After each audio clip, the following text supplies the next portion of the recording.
Welcome to Genesis Marks the Spot, where we raid the ivory tower of biblical theology without ransacking our faith. My name is Carey, and today's episode is going to be a continuation from last week's. I rarely do episodes where I really think you ought to listen to a previous episode before you listen to this one, but this episode is probably in that category. So if you haven't listened to episode 149, I suggest you go back and listen to that first. Although if you don't, really, you're just going to miss a little bit of the context of what I'm going to be reading today. So either way, I will just leave that for you. But today we're going to continue on with what we were doing last week, where I was reading a Mesopotamian text. These are the Udug-hul Tablets, and I have been reading from Tablet 12. Now, whether or not I pronounced that correctly, I have no idea, so sorry if I didn't. But basically what we're doing is we're going back before Sinai, and we want to look at the context of what purity was for people. How are they thinking about purification and things like that? And so that led me to actually come to these exorcism texts from ancient Mesopotamia. These are incantations and rituals where people are purifying somebody, usually somebody who's sick and who needs to be healed. And they're casting out demons as part of this process. Now, maybe that might surprise you a little bit to see that ancient context of demonology, if mostly you're familiar with the kind of demonology that comes from First Enoch and the New Testament and things like that. But really, in Mesopotamia, they had a really large catalog of spiritual beings in the spiritual realm. Like, it's to the point that trying to map that exactly onto scripture is actually pretty hard. Like, there's ways you can do it, and there's intersections there, but it does not map exactly. Part of that is because of the Bible's upending of the Mesopotamian structures in some ways. The Bible provides a polemic against Mesopotamian religion, but at the same time, the Bible is also very much in alignment with many things in that worldview. And so what we're doing is we're looking at the ancient context, we're looking at other texts outside of the Bible, so that we can get a sense of how people were thinking about the world, their intersection with the world, the spiritual world, and the spiritual world's intersection with our physical world. So that's what we're looking at here, because we need to understand what purification was, because if we're only starting with the New Testament idea of purification, we're missing out on a lot of context here. I'll repeat a little bit from last week just to get us caught up here, and to make sure we have some of these ideas in our heads. Some of the questions we're asking in the comparison of this literature is that if Yahweh's holiness sets him apart from other gods, then how do those other gods relate to things like purity, sacred space, and ritual? Another question we're going to have in the back of our minds is, does the divine council and cosmic beings operate under purity structures? We're also going to ask, does impurity affect just humans, or does it have cosmic implications? And by that I mean, do the supernatural beings need an emphasis on purity? Is it important to them? And why would it be important to them? What did the ancient world mean when they talked about things like purity? How did they approach the sacred? What role did ritual play in accessing or avoiding the divine? All of these questions might seem really obvious, and they might have some really easy Sunday school answers, but we really want to look at this ancient context and ask, how were they actually thinking about it? So I was reading some of our earliest attested purity concepts from the Sumerian and Akkadian world. This is centered on Mesopotamia. So today we're going to continue with a reading of Tablet 12 of the Udug-hul texts. Tablet 12 is a set of rituals and incantations against demons that are against nature. So the demon is destroying sheepfolds, destroying pastures, destroying cultivated fields, gardens, trampling the fruits, covering it with weeds, and disturbing fish and birds of the marsh. But not only that, this evil Utuku demon was tall in stature. He wasn't a god, but he was semi-divine, obviously. He's a spirit, right? He's a demon, an evil spirit. Now, if we get to the end of Tablet 12, we'll see that this word demon, that is translated into English as demon, isn't always a bad guy. But here he's a bad guy, and he's described in stormy terms. He's described in infection terms. But mostly what we have read up through line 33 of Tablet 12 is that this demon has destroyed crops, destroyed things that people need to flourish, but he's also afflicted a person. There is a victim of this demon. So in Tablet 12 of the Udug-hul exorcism, we find a demon who causes ecological destruction, tramples a garden, spreads darkness like a storm. He's not a god, but he's described as tall, powerful, and radiant. And last week I talked a little bit about how that seems to be some sort of equivalent to the Nephilim. Now we have to be a little bit careful with that kind of conflation, because if the author or the authors of the Torah weren't thinking in terms of this comparison, then it's not fair for us to make it. But this will give us kind of a general picture of how things were. And the reason also for that is that these Udug-hul texts lasted a long time. We find them in tablets that have both Sumerian and Akkadian. So some of these have lasted a really long period of time within the Mesopotamian world. And so that makes them very rich potential for informing our views of the biblical world itself. Now, because some of us are familiar with the Hebrew terms like Elohim, and how Elohim maps onto the spiritual realm, in Hebrew, Elohim just means that you are a resident of the spiritual realm. And so it might be a little bit confusing that we have this demon who is not a god in this Mesopotamian text. But we have to realize that Sumerian and Akkadian are not Hebrew, and so they have different terminology. They really do have words that refer specifically to gods or deities that you're going to worship versus spiritual beings that you're not worshiping. And then we also have categories like ghosts, who are the deceased human dead. So again, in Mesopotamia, they have a very large category of different kinds of spiritual beings. That doesn't really necessarily map exactly onto the Hebrew conception of things, or at least the Hebrew terminology that we have that is actually used in Scripture itself. Okay, so to kind of set this up here again, we're going to remember our two main gods that we're talking about so far.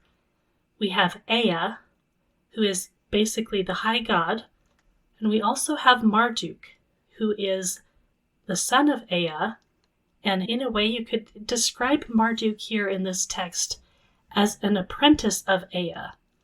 Like there's a hierarchy here. All right, so I'm going to start reading Tablet 12, and I'm going to break it up into different sections. So I'll read a section, and then we'll go through it and explain it a little bit and draw it out into particulars. Now, whether or not I'm going to actually get through all of Tablet 12 today depends on how many rabbits I choose to chase along the way. So we'll see how it goes. But there's just a lot of things here that are going to be either very different from Scripture, or they will relate to Scripture in a way that we might talk about. And sometimes the Bible will totally upend it in some ways. All right, so starting in line 34 of Tablet 12, it says, quote, "Lord of the Apsu answered him," he's talking to Marduk, "the foremost one," the tablet's broken and there's some benefit, "my son, the dragon The tablet's broken, we don't know what it says. To his fate, concealed in the exalted shrine, the Enagara, I drew up plans for them. For the Lord and Mistress of the temple, I decreed destinies for them. I apportioned lots for them, and they decided for me that I would learn their rituals and ways, what was there and what was there not in Eridu. End quote. Okay, so here we have Marduk, who is coming up to Ea and telling him about the demon that is afflicting this person. And Ea is going to respond to Marduk's concerns about this destructive demon. Ea is an Akkadian term for the highest god. The Sumerian term is Enki. Ea is the god of wisdom, purification, and the sweet waters of the Apsu, which is the fresh water deep beneath the earth. Now, in Mesopotamian cosmology, Ea, or Enki, is often the problem solver, the one who uses insight and magic to subdue chaos without brute force. Like, he's not out there with the sword fighting the chaos demon himself. We can think of him as like a wise fixer in contrast to like a storm god such as Enlil or warrior gods like Ninurta. Now, he is associated with the Apsu, which really parallels the deep in Genesis 1. And, of course, we have Enki, or Ea, playing the role of saving humanity in the flood in the books Atrahasis and Eridu Genesis. Okay, so that's who Ea is here. So in some way, he is a little bit like Yahweh, but he is said to be Lord of the Apsu. Right, like specifically there's the cosmological structure of the heavens, the earth, and the underworld, and the Apsu is going to be associated with the underworld. Now, the text is a little bit broken in this section, but the foremost one is probably Marduk. And one thing to track through this whole tablet is that there's a lot of conflation between the priest who is going to be doing the ritual and performing the incantations, and Marduk himself. In a lot of the tablet, it will say that Marduk does something, but really that is a description of the priest doing it, because the priest is standing in as Marduk. He is Marduk's representative, and what the priest is doing, or what the priest is saying, is supposed to be what Marduk is doing or saying. So again, in Mesopotamian hierarchy, you have the highest god, Ea. You have an underling, who is still really high up. He's Marduk. And the priest is not the representative of Ea. He's the representative of Marduk. So here's one of our differences between Mesopotamian religion and the Bible. In the Bible, the high priest is definitely the representative of Yahweh, but Yahweh is the high god himself, and it's really rare to find that in the ancient world. Most people are going to be primarily associated with a lower tier deity and not the highest one, and that's really fascinating. So in line 36, it talks about a dragon. Now, again, the text is a little bit broken here. The dragon could be referring to Marduk, who defeats Tiamat, the chaos dragon, but probably the dragon is referring to the evil Utuku demon who is causing chaos. Marduk is being sent to fulfill his role as the one who combats chaos, just like in the Enuma Elish. And the demon's fate is being sealed by the actions of Ea's planning. Like, Ea isn't doing anything, but he's decreeing things, and he's deciding that what is going to happen here, right? He's not the one going out to do battle. That's Marduk, or the priest in Marduk's stead. Now, what about this concealment of plans in the exalted shrine, the Enagara? Well, we noticed a mention of Eridu. And Eridu is probably the earliest city in southern Mesopotamia, at least according to the Sumerian king list. And it's a real city that people have found. There's a lot of temple connection here, and Eridu was very much associated with Enki or Ea. And Enki, as he was earlier known, was considered to have founded the city. He had a temple there, and he was believed to live in the Apsu, an aquifer from which all life was thought to stem. And if you think about a city that digs wells, well, they're digging them into an aquifer, right? And so the aquifer is providing life for all people. So even though we think of the underworld as being associated with dead people and the grave, it's also associated as a source of life, because if you dig a well down in the ground, you're accessing the waters of the deep. And in some places, that's how you have to get water, right? So that's a life-giving thing. That seems a little bit different than what we are usually thinking when we're thinking of the three-tiered universe. Okay, so in the sacred space, there are plans being drawn up here. So this kind of parallels this idea that there are blueprints of what's going to happen up in the spiritual realm. And even if we're thinking of the Apsu, we should still be thinking of a parallel realm that is associated with and affecting our human mortal realm. And we have that kind of a structure and those kinds of ideas in Scripture as well. It's really interesting that God shows Moses heavenly patterns for the tabernacle, for instance.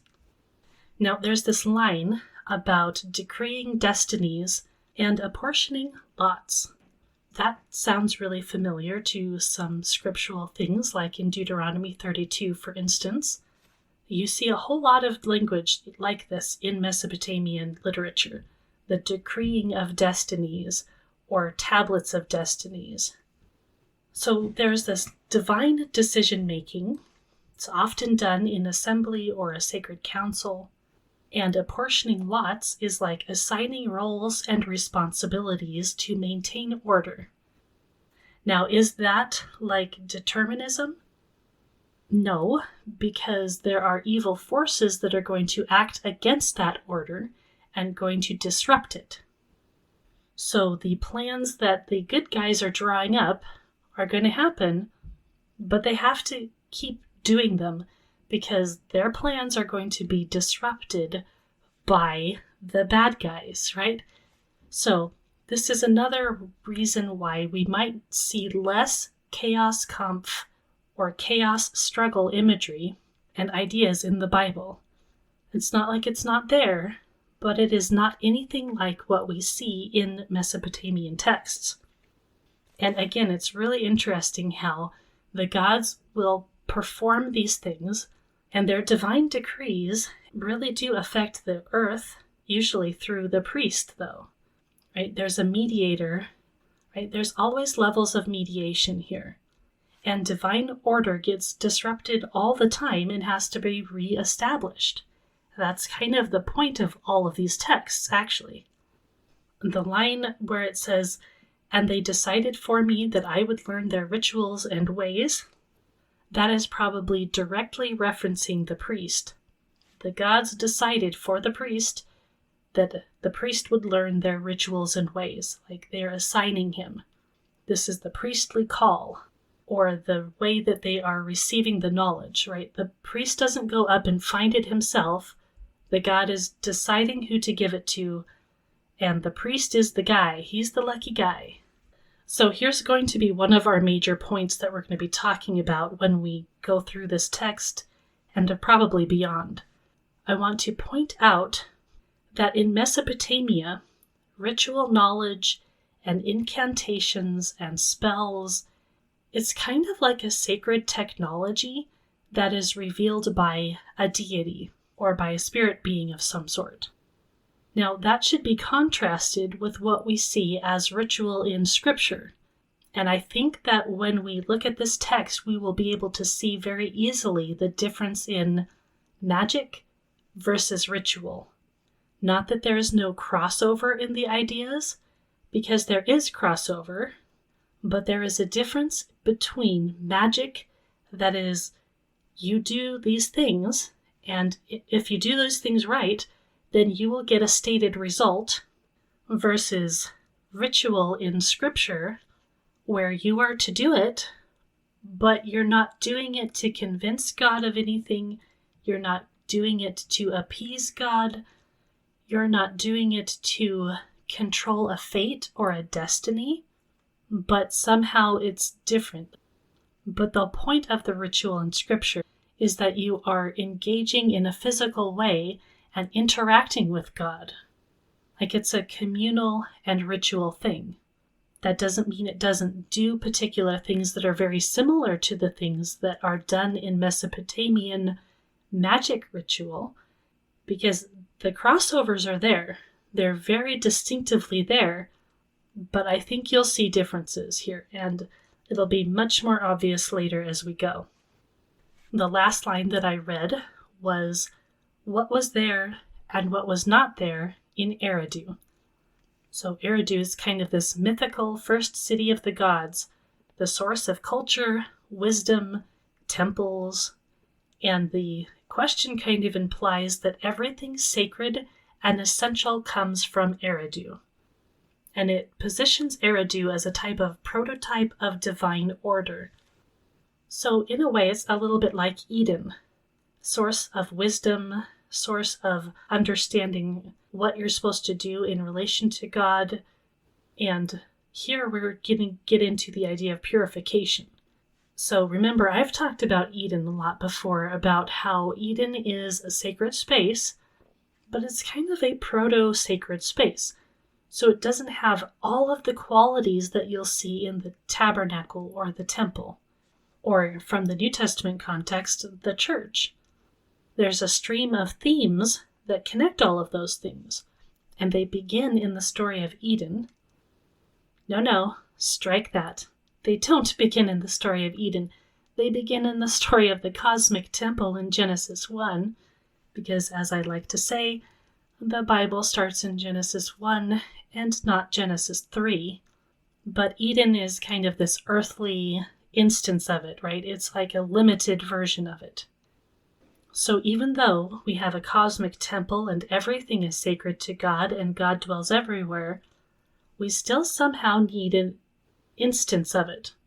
And that is also my point, that even though the church, like the people of the church, are now sacred space, where we meet together and where we do things and where we are disciples, that is an instance of sacred space. But that doesn't mean we don't also need very particular examples of sacred space that we can actually engage in and practice in. Because if we don't have that, then we're going to lose the knowledge of it and the understanding of what it even means to have sacred space. If everything is sacred space, then nothing really is sacred space, because nothing is separate, nothing is distinct. And maybe that's the goal eventually, but we got to get there. And even in Genesis 2, not everything was exactly the same. So anyway, for the Mesopotamians, ritual was survival. They had to align with the divine pattern to restore order when the cosmos unraveled. And that's the kind of idea we have at the beginning of Tablet 12 here. Things are not ordered the way they should be. So therefore, something divine has to come in and set it all right again. Okay, so the next section we're going to read continues the theme of divine deliberation and the search for ritual remedy within the framework of the Mesopotamian divine council. So we're going to look at sacred knowledge, heavenly inheritance, and we're going to get another deity mentioned here. We're going to have Belet-ili, the great mother figure. She is also known as Mami, M-A-M-I, or Nintu. We've talked about her before in Atrahasis. She was probably synonymous with the deity Nintu, and she was involved in the creation of people with the elements of blood and clay. So she pinches off 14 pieces of primordial clay, and she forms those into kind of like wombs, 7 on one side and 7 on the right, and there's a brick in between. And those are the first 14 people. So in this story, it's not just a couple, but it's 7 couples. So in this section I'm going to read, Ea is going to send Marduk, or the priest in his place, to consult Belet-ili, the great mother goddess, and he's going to obtain ritual knowledge to deal with this demonic crisis here. Starting in line 41, quote, "Where a search is to be made, bring up to me the august rites. With the incantation of Belet-ili, bring up to me the august rites in her possession. As for the gravest acts, the behavior which you have explained, explain it again to Belet-ili. O Belet-ili, elder sister of Sin, great mother of Kesh, in the Egula, the exalted temple, where she has the fate of heaven and earth, as well as the fate of the gods in her hands. Hurry to her to learn the ways of the demons." End quote. So for us who want to be really particular and say that only one deity can have fates in their hands, this starts to get a little bit confusing, right? How does she have the fate of everyone in her hands if she's not the one who's decreeing all of the destinies and all of this stuff? I'm just saying it's confusing and complicated, and not to get too worked up on all of the things that seem like contradictions to us. But what's going on here is that Ea is giving instructions to initiate a search for specific sacred knowledge. And, secret knowledge, that might sound very Gnostic to us. Here's my question. I kind of get how we end up using Gnosticism as synonymous with secret knowledge. But listen, that did not start with Gnosticism. It's like through all of human history, for all of our records of writing, we have people who are seeking secret knowledge. It is not just a Gnosticism thing. But what we have going on here is finding the ritual responses to the chaos that is caused by the Utuku demon. The august rites are going to refer to the rituals that are going to be performed, which is, again, kind of the sacred technology of cosmic repair. If you can think of magic as a type of technology, then you have to do the thing in order for the thing to work, right? That's what we have going on with the idea of magic. Later on, we'll try and kind of unpack why, again, ritual is not just magic, or at least it's not always magic. Sometimes in some instances or traditions of Christianity, we might fairly ask, are you seeing things like the sacraments as being a type of magic? But we're going to leave that question for much, much later. So we get the mother goddess figure here. She's the keeper of powerful incantations and rituals that they have to receive or at least consult. One of the things to notice here is the elevation of powerful speech. And in order to be powerful speech, it's got to come from the gods themselves. It's not like people are just going to determine what those things are. We have to know what they are from the gods, because that's where the power rests. So then we have to go back to the mother deity. They have to explain what's going on, probably so that they can get the proper rites. A couple of other deities are mentioned. Sin is the moon god, and the great mother of Kesh. Kesh was another important cult center that it was often associated with fertility and definitely temple worship. So if you're thinking about hierarchy and things, it kind of makes sense that you're going to go to the mother deity as a foundational figure to maintain cosmic balance. Now they're to go and learn the ways of the demons, which implies that demons operate by discernible patterns, by their own kind of logic, and that those patterns can be counteracted in ritual ways if they're done properly. So both the good guys and the bad guys have patterns of order. Now this is something interesting to me, because when we think of chaos versus order, we're thinking that chaos is completely and utterly unorganized, right? That's how we're thinking of it. And I've asked this question myself. I have it written somewhere in my notes. Does chaos actually have a kind of order? And if you're only looking at the biblical text, that's a hard question to ask because chaos is contrasted with God's order. But here, it's quite interesting and quite clear that both divine order, which is good and it's going to cause the flourishing of everybody, it's going to heal things to the way they should be, is contrasted with like a chaos demon.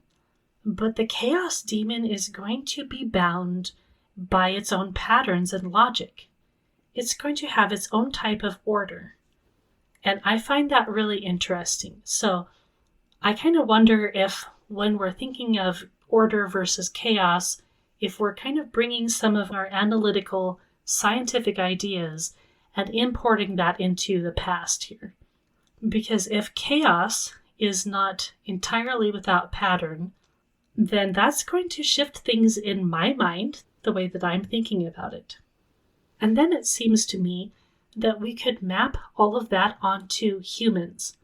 Like humans have what I would call disordered desires. I think that's what we see in the story of Eden. Right? Humans have desires. Those desires are not necessarily always bad, but they're disordered compared to God's desires. And what we want to do is align our desires with God's desires. We want to order our desires in a way that aligns with God. So our disordered or chaotic desires, they're not completely without organization, but they're just not in alignment with God. So it's kind of like the opposite of divine order is just anything that is not in alignment with that. You can have some sort of other order, but it's going to technically be disordered because it's not in alignment with the divine. I just thought that was pretty interesting to consider here. Okay, so the next section up. This is going to be a bit of a divine apprenticeship scene. Remember, we have Marduk, who is under Ea. Marduk is a younger warrior deity, and he's actually seeking to understand and perhaps inherit the sacred wisdom so that he can battle spiritual chaos. Now, we're going to have a lot of repetition and poetry here. It probably sounded a little bit better in the original language, maybe. But the repetition is going to really highlight the fact that we've got ritual here. Starting in line 47, quote, "May the foremost son, Marduk, the one whose divine plan is found in Eridu, show you. May he show you especially. May the great god Ea show you. May he show it especially to you. May my father, the great Lord Ea, show you. May he show you especially. May he show you the right and the master plan of Ea's wisdom. May he show you especially. He, Marduk, was searching. He was searching there for the supreme word of his, Ea's, command. Show me these rituals and restore them. Marduk entered into Ea, speaking, My father, for the fourth time, may Belet-ili, the elder sister of Enlil, whose master plan is deposited in Eridu, show me, may she show me especially. May her father, the great Lord Ea, show me. May he show me especially. May he show me the right and master plan of Ea's wisdom. May he show me especially." End quote. Again, lots of repetition here, lots of conflation of Marduk and Ea and the mother goddess. But again, we've got a story going on here of sacred transmission of wisdom and ritual rite. There's a master plan, a divine strategy that is going to deal with the demonic disruption. And it's an active thing. They actually have to go search, they have to plead, they have to really do something in order to find these. It's not just like they're making them up. So like there's a blueprint of order that they have to find, and they have to align our world with that blueprint to restore what was lost and make things healed again. So If you are losing or not in contact with sacred knowledge, if it's lost, if it leaves, then the world is vulnerable to demonic attack and disorder and chaos. Okay, so now we're going to get into the initiation of the scapegoat ritual. This is a really interesting scapegoat ritual. Some of them are very similar to what we have in Leviticus 16. This one is similar, but also quite different. So it's going to be interesting. We're going to have a black goat. We're going to have an incantation. We're going to have the idea of breath and purity here. I'm going to go ahead and read from line 59. Quote, Ea answers his son Marduk, Go, my son Marduk, make a sacrifice in the daytime, and call out the name of the victim's personal god. May the prayers and offerings, the path of mercy for the distraught man, son of his god, be there at the start and not cease. Speak of the matter to Shamash, so that Shamash offers him renewed life. Set up on a pedestal a black goat, the face of which is multicolored, or a nobly horned sheep. Strong, a splendid protector like a bison figurine, and purify it. Recite an incantation to the black goat.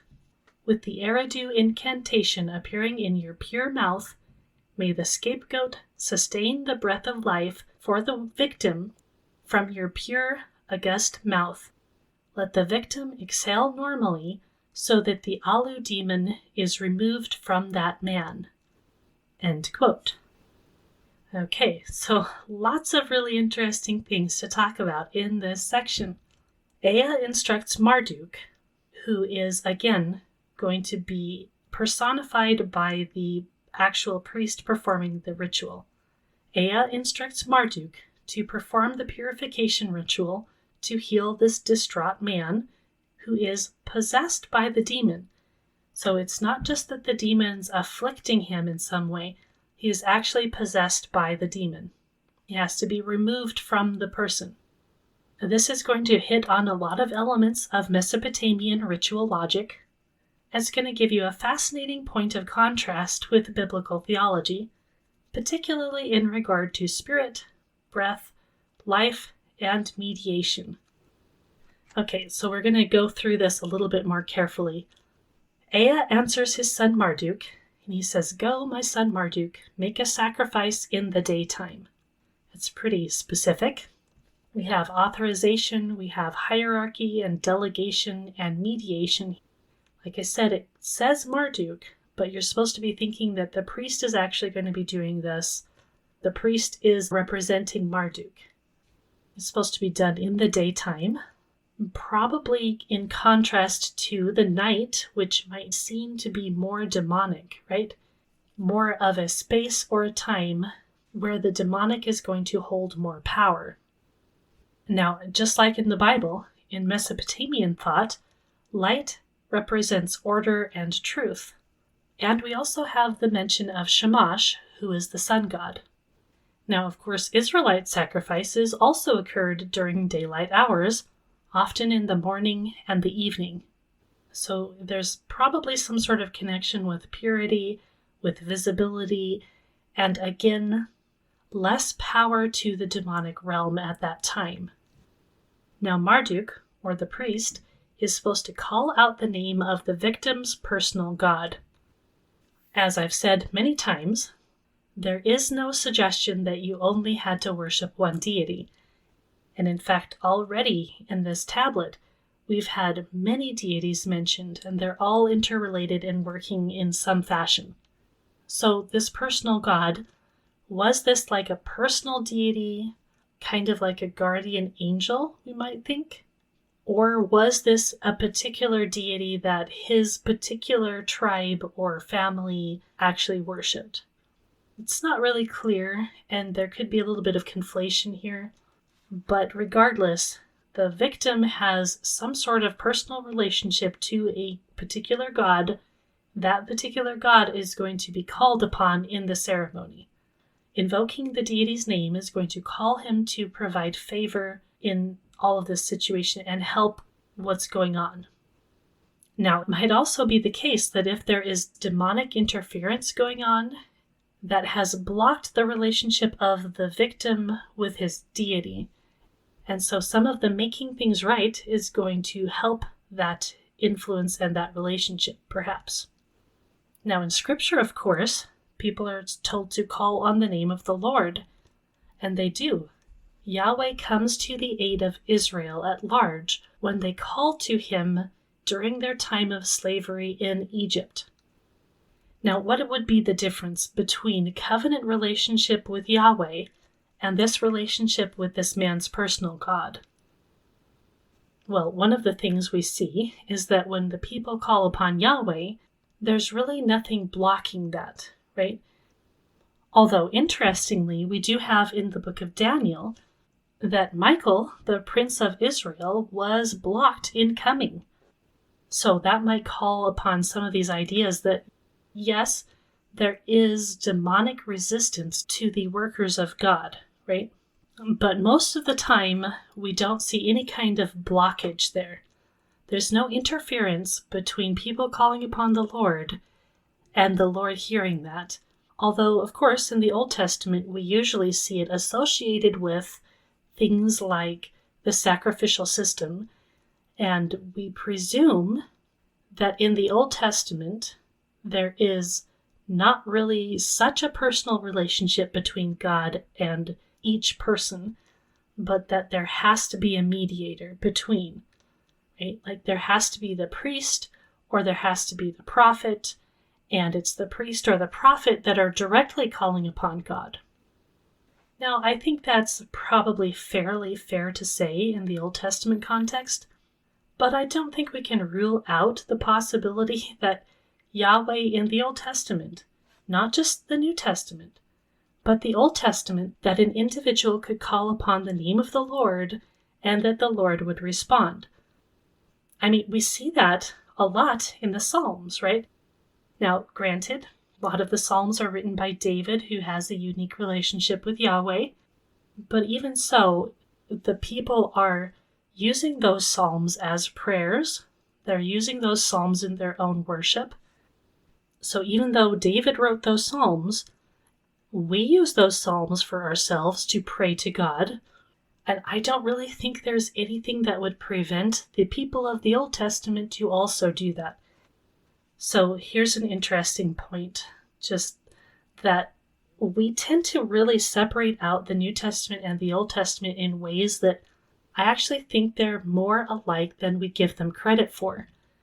Like, just because Jesus came doesn't mean that nobody had a personal relationship with God, or that they couldn't call upon God and pray to God. Because we see that, like we see Hannah's prayer. We see many instances in the Old Testament where God really does respond directly and personally to people. So I don't think that is just an artifact from the New Testament and the institution of the church. Okay, so the next line we have here. May the prayers and offerings, the path of mercy for the distraught man, son of his God, be there at the start and not cease. Okay, lots of interesting things here. First thing to note is that prayers and offerings are connected together like they're related somehow.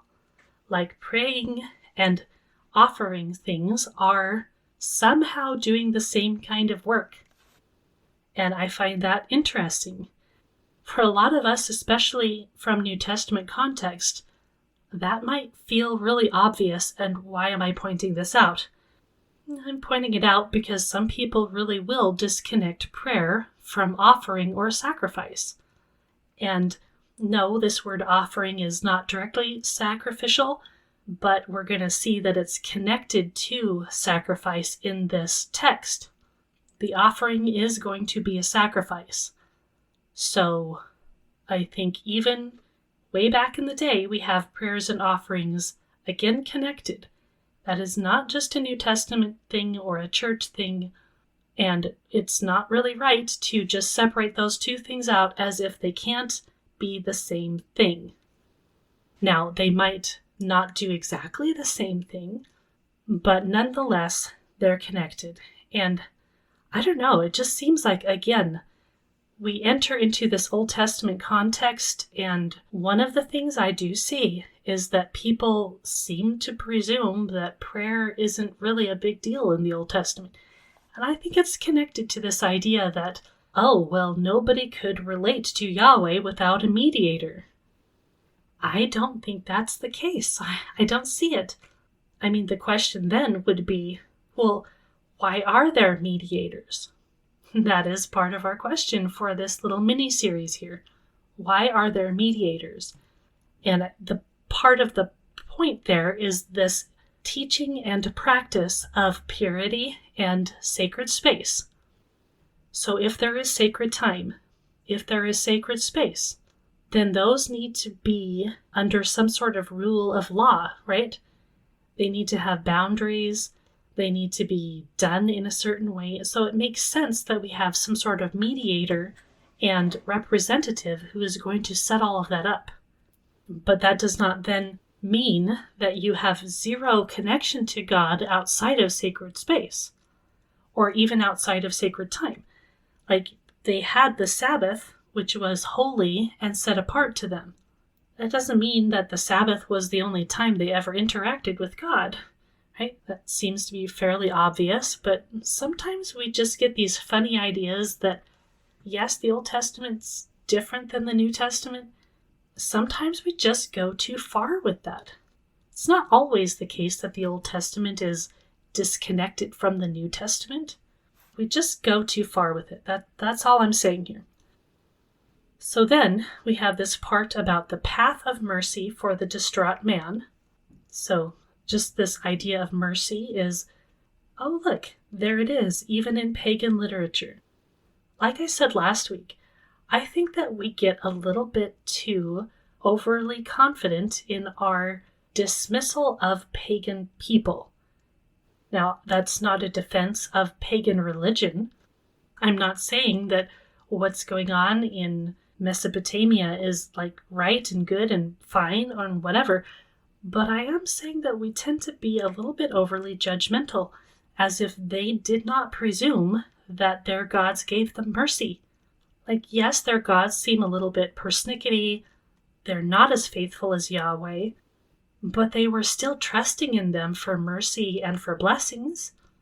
And I just think that should be a human understanding that we can actually relate to these people in Mesopotamia for having the same kinds of desires and goals, and sometimes even relationships with the beings that they were worshiping. Another really big point here is that the victim is called the son of his god. And it's like, wait a second, I thought that only the king was the son of the god, was the image of the god. Well, that's interesting, isn't it? And again, part of my point of reading all of these is to show you the complexity of this. If you're only reading the major texts and seeing things from that perspective, then you're not seeing the complexity here. You're not seeing that if somebody's worshiping their god, and this isn't the high god, this is a lower tier deity. So it's probably the case that this was kind of baked into their social strata. Like, a farmer would not be the son of a major deity. That would just be the king. But a simple farmer might be the son of a lower tier deity. And so I just think that's really interesting because, again, we just don't quite get this ancient mindset of the hierarchy of the deities and the council and all of this. A big contrast with this and the Old Testament and the way that the Bible's presenting things. Because even if this victim could be the son of his god, he wasn't the son of Ea. He wasn't the son of Marduk. He wasn't the son of the mother goddess. He was the son of the personal god that they are now invoking. And so that's different than saying that all of humanity is the image of God, because we are all the image of the highest God. So even though you still see this language in the Mesopotamian, you think, oh, well, maybe everybody was some sort of image of their deity. Well, hang on now. You have to take into account the heavenly hierarchy. And so, in any case, the Bible is giving a polemic against Mesopotamian ideas. And the Bible is relating all of humanity to the very highest deity. And that is just unheard of in Mesopotamia. Okay, so again, a couple of points to be thinking of as we're going through this. Sacrifice and prayer working together. We can see the divine mercy as being a little bit similar to righteousness in Scripture, and maybe possibly even that kind of covenantal idea. But the similarities should not surprise us, because even though there are crossovers and similarities, that doesn't make what this Mesopotamian text is saying to be really exactly the way that Yahweh's working in the Bible. And another thing to note about the mercy here, it is activated through proper ritual performance. That is clearly not what we have in Scripture with the relationship of the people with God. When God says, I desire mercy, not sacrifice, in the prophets, that doesn't mean that there's no place for sacrifice, but the people are treating Yahweh like he's a pagan deity, and that's a problem, right? So there's a very distinctive difference here. When the people of God are either worshiping other deities entirely, or they're doing some sort of worshiping other deities plus Yahweh to kind of hedge their bets, they're thinking that the deities and God himself, Yahweh, actually works through magical means, and we gotta try all of the things because we're not sure what's gonna work here. That's kind of a Mesopotamian mindset. Now, we bring in the deity Shamash. Shamash is going to offer him renewed life. Shamash is a major deity. He's a sun god associated with justice, judgment, truth. Often we see him presiding over decisions and verdicts. So Marduk, or the priest, is instructed to go and consult Shamash so that the victim can receive renewed life, which is a restoration of vitality, health, even divine favor in some form. Okay, now we come to the goat. There's a black goat, the face of which is multicolored, or if there's no black goat, you can use a knobbly horned sheep, and you're supposed to purify the goat. Now, unlike in Scripture, where we have all of the animals used in sacrifice, they're supposed to be a particular age, they're supposed to be unblemished. That's not quite that particular here. So the goat or the sheep is supposed to be purified. Doesn't give any indication as to how you do that. My guess would be that it's going to be washed. So, but even though the goat isn't supposed to be unblemished, it is physically distinct. So the goat has to be purified before it itself can also purify. So the ritual instruments, we might call them, there's a concern that if you don't use a pure thing, then it's going to contaminate things. We don't want that. In Scripture, we never see any purifying of the animal, but the animal itself was supposed to be unblemished and whole. So that's probably why. Because again, we shouldn't be thinking in terms of germs or anything like that, because that's not what they had in mind. So then they're going to recite an incantation to the black goat. Later on in the tablet, we'll get into more of that incantation language. So it's directly to the goat. So the goat isn't just kind of an element there, it's actually spoken to. And we're going to see in the actual speaking of the ritual that there is a transfer of something here, along with an assignment of ritual function, but like it seems like a kind of a mechanism. So this is really magical speech that is designed to activate the ritual's power. Now, of course, in Leviticus, speech is involved, especially in the scapegoat ritual in Leviticus 16. Aaron confesses the sins over the scapegoat. But there, note that it's confession, like it's not magical something mystical is going on here with the goat in Leviticus 16. So in Leviticus, the power is going to lie in God and his relationship with us. It's not that our words are going to convince God and make something happen. Now, we do have to keep in mind that the words that are used in Mesopotamian text are divine words. That's why they had to go and actually get these words directly from the deities and the sacred divine blueprints. So that's why they're magic. So it's kind of similar to how in Scripture the whole point is God, but Yahweh God is not requiring us to say exactly the right words, or else, golly gee, you didn't actually perform anything that made things set in order. No, it's actually God's actions that directly put things in order in Scripture. It's not that we have to use particular incantations. Okay, now this is really interesting. With the Eridu incantation appearing in your pure mouth, may the goat sustain the breath of life for the victim from your pure, august mouth. So the Eridu incantation is the one that they went and retrieved from the heavenly blueprints, right? It's specific, it's ancient, it's this ritual formula, and the pure mouth would be Marduk's mouth or the priest's mouth. And so probably indication that the incantation has to be spoken correctly, cleanly, like perfectly. And the goat is going to sustain the breath of life for the victim. So there's a channeling of breath that's happening through this divine ritual speech. Now, this might make us think of something like God breathing life into Adam, or Ezekiel 37, God breathing life into dry bones. But again, it's only Yahweh who's doing it. And it's not really exactly life transfer mechanism between the goat and the human, but the goat seems to be serving as kind of a canister or preserver while the demon is leaving the man. In any case, at least the goat is functioning as a mediator and a channel of breath of life in some form.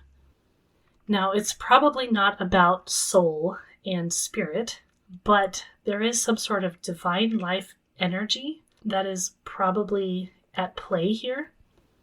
Actually, let's step back for a second and look at the goat's function here. The goat is purified, so he is prepared as a vessel of divine favor. The incantation is spoken over the goat, so it kind of activates the goat.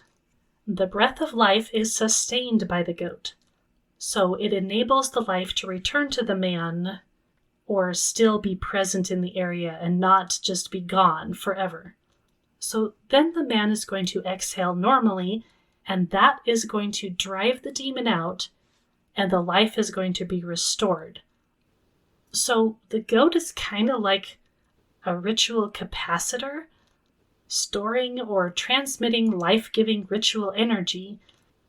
I don't think it's supposed to be seen as holding the man's soul or anything like that, but it's a really interesting little incident here, right? The next thing that's going to happen is that the victim is going to exhale normally and the demon is going to be removed from the man. So there's a restoration of normal breath or healing. When you think of somebody who's sick, they're lying in bed, they're maybe struggling to breathe, you bring the goat in. The goat is going to hold on to your life essence or your life breath. You're going to exhale the demonic breath, and you can then still have your life breath with you. It's a strange image, but if you picture it in like a real world situation, you can kind of see what I think is going on here. There's a transfer, there's a liberation from the spiritual affliction and possession. And interestingly, we actually see Jesus breathing on people, and he casts out demons with words. So there's some sort of continuity here with the idea of breath as healing or expulsion, and that probably connects to speech and life as well. I don't know, I just like to think about all of these things. It's like the goat has absorbed something of the purity and power of the ritual speech. So in this case, the goat is not absorbing anything bad right here. Now, it might have something to do with the man's impurity, but it's also sustaining his life in some way. The goat's presence is part of that function. Now, would we say that he's bearing the affliction or anything bad? It's harder to say in this section right here. But certainly in Mesopotamian thought, breath was considered a vital essence. I mean, that kind of should be obvious to anyone. When you don't breathe, then you die. If your breathing is obstructed, like you can't breathe very well, that's associated with demonic oppression. And so to restore the breath would mean something like to liberate the life force from what bound it. And in this case, it's the demon.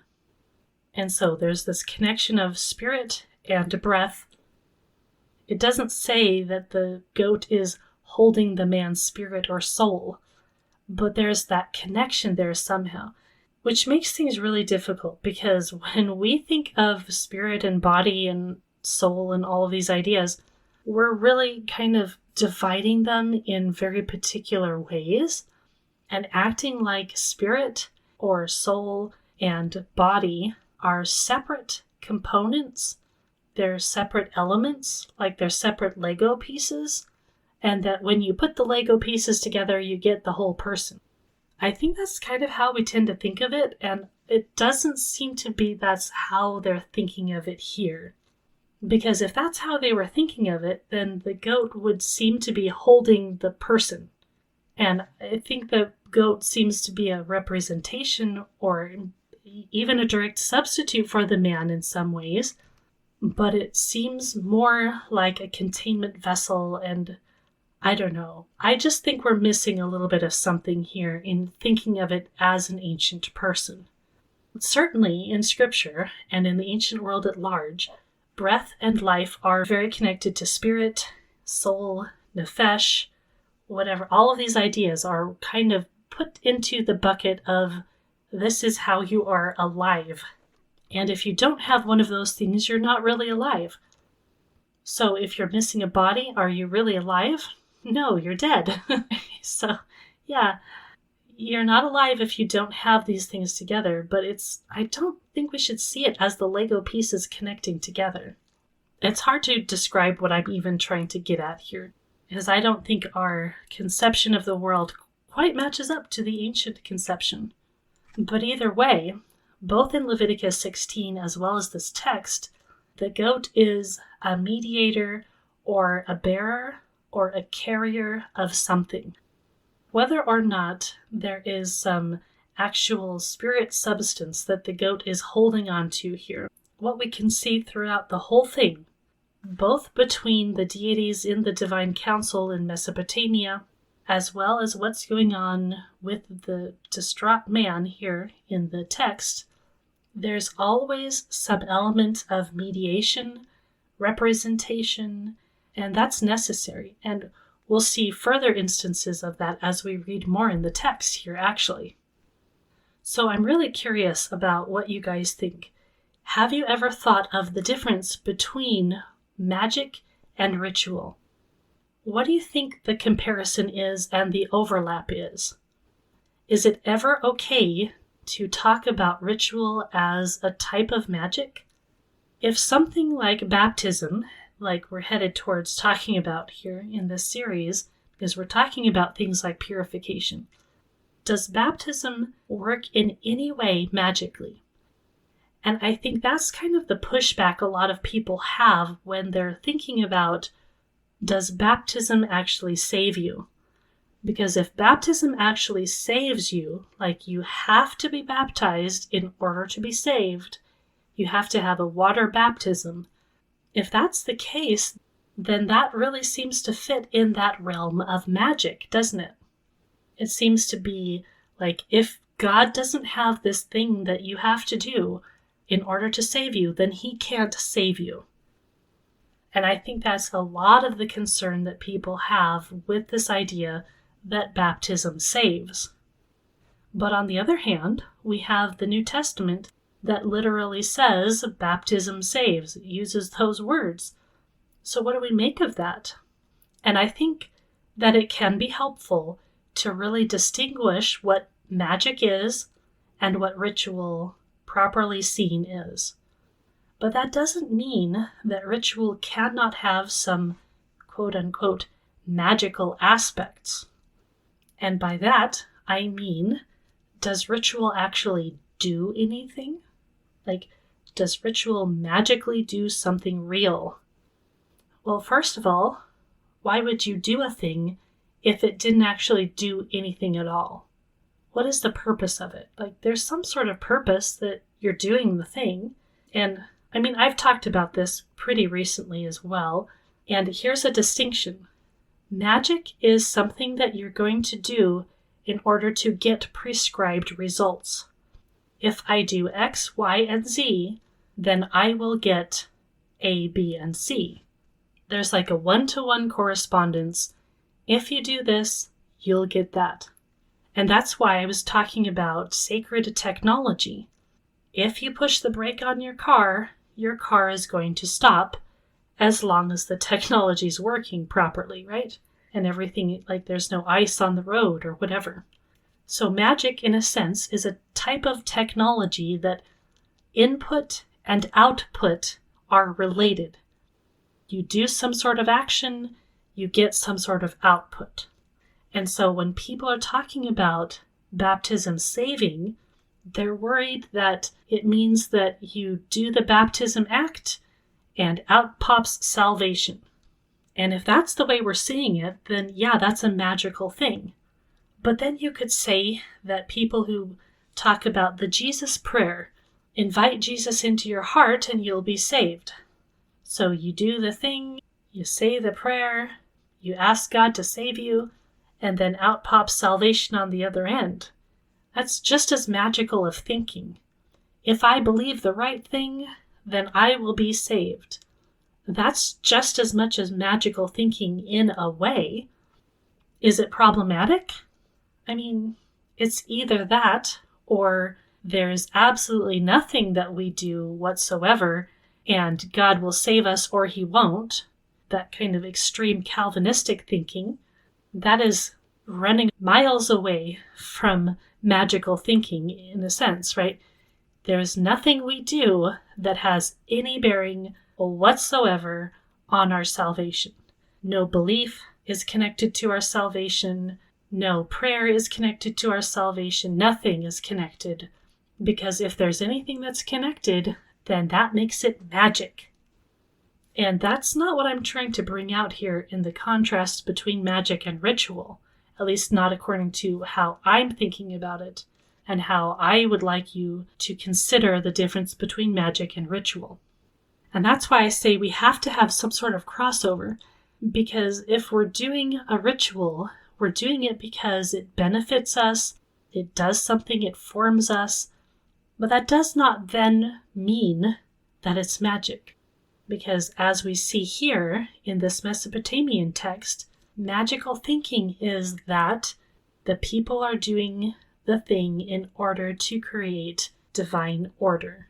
If you don't do the ritual properly, then you're not creating the proper divine order. That's why you have to have a blueprint from heaven in order to do the ritual. That's why you have to have the proper words to say in order to heal things. And that's what makes it like a type of technology. So then you go into the realm of ritual. Does performing a ritual and having that performance actually impact something and actually have some sort of real transformation of you or impact in your salvation or whatever? That doesn't necessarily make the ritual magic. Because the thing that happens when you do the ritual doesn't have to be mechanistic like that. It just has to be a thing that you're doing because you'll get something out of it, something will happen, but you're not binding God to anything by your action. And I think that's the difference here. In Mesopotamian incantations that we have and these rituals, if you do the thing, the demon has to leave. The demon is bound by it. And we could maybe see the same kind of thing with our situation in Christianity and casting out demons. If you invoke Jesus' name and his authority, the demons have to leave, right? That's kind of the way that we think of that. And I think that's the right way to think of it, because you are invoking God's authority, and it's God's authority and God's power that will cast out all of the demons. The demons are not being cast out because you used Jesus' name properly. So that kind of gets us into can we still use the word Jesus, or do we need to use the pronunciation that they had back in the first century? If you don't pronounce it right, then you're not performing the right magic. See, that would be like magic. If you have to have the right name, the right pronunciation, the magical words. If it's the magical words that is actually carrying out the burden of what's going on, then yeah, that would be like magic. As opposed to the magical words are just a component, part of what you're doing, but they're not actually carrying the heavy lifting of the actual act of exorcism, or act of healing, or act of salvation. Anyway, I think I'll just leave you guys with that thought and those things to meditate on. These are things that are difficult to get across using words, which is why I think that ritual exists, because ritual as a practice can speak more than a whole book full of words. It can describe more. It can show you more. It can teach you more. It can have a bigger impact on you than just reading a whole bunch of words on a page. That's part of why I think that ritual and liturgy and actual practice matters. That's why I think we need both a theology as well as a real practice of something like sacred time and sacred space in the real world, like set apart things. Because if you don't have those things, then it's a lot harder to tell people about them and to have people understand them and to have people experience it. You are experiencing sacred time and sacred space when you are worshiping with other people, when you are praying, when you're doing a whole host of other things, or probably even going about your daily lives. But then you're not really learning anything about sacred time and sacred space, right? It just becomes a normal thing to you to the point that it means nothing. So if we don't have these stories to connect us to the past, if we don't have these actual practices that we do, if we don't go to church and worship with real people, if we don't have a practice of doing something real and physical like baptism and the Lord's Supper, then we are cutting ourselves off from a very real type of engagement, learning, and human transformation. That does not mean that God needs those things in order to do anything himself. That's part of our difference here. But because we are human, embodied people, we need something that is human, embodied, and tangible that is going to help us grasp these spiritual realities. So it's not like spiritual and physical are opposites, but because we are physical, we kind of need some physical things in order to participate. That doesn't make a spiritual reality less real. It doesn't mean we can't engage in a spiritual reality through something like meditation and just pure prayer, but spiritual practices need to be made physical because we're physical beings. Those impact us and do something real for us. And with the idea of the mirroring of heaven and earth, if something happens here on earth, then it is somehow reflected on that spiritual realm. And I would say that we need to regain this idea of the meeting of heaven and earth together and how essential those two things are. It's not just the heavenly reality, it's the physical reality that we're experiencing here on earth ourselves. There's varied and real reasons that God came here to earth in the incarnation. He came as a physical man, and that did not dismiss or dismantle or take apart any of his divine nature, but it brought together the divine and the human in a real way. And that's what we can experience in ritual as well. that meeting together of heaven and earth. We're not doing it in order to convince God of something or to make something happen in a technological way, in a mechanistic way. I really reject the idea of mechanism here, but that does not mean that it doesn't do something. It's hard to talk about, like I said, because on the one hand, I'm saying I'm not talking about mechanism, but on the other hand, I'm saying it really does do something. And those sound contradictory, or at least they can. But I just think it's a difference between a modern way of thinking and an ancient one, an embodied practice. At any rate, I've rambled long enough for this episode, I think.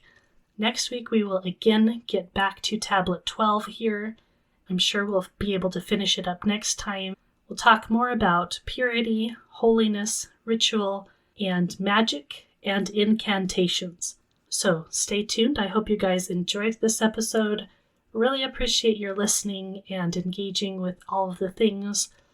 If you want to come on over to my biblical theology community at On This Rock, I would love to have you there. I will leave a link in the show notes. And I want to thank all of you who join, all of you who subscribe there, and also, in particular, my Patreon and PayPal supporters. You guys absolutely rock. I really appreciate you all. But at any rate, I wish you all a blessed week, and we will see you later.